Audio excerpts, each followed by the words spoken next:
Мы почти перестали замечать красоту дикой природы. Гораздо интереснее увидеть это все собственными глазами.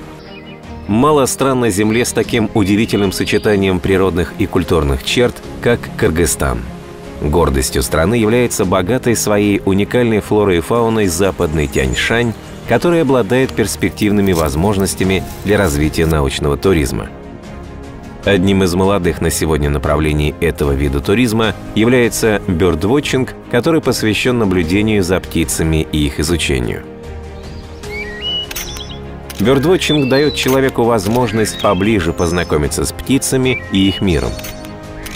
По последним подсчетам, в Кыргызстане насчитывается свыше 407 видов пернатых, из них 57 занесены в Красную книгу. Научный туризм – уникальная возможность сохранить и приумножить природные комплексы западного Тянь-Шаня. Бёрдвотчинг поможет сберечь птиц, находящихся под угрозой исчезновения. Природа – наш дом. Ее будущее в твоих руках.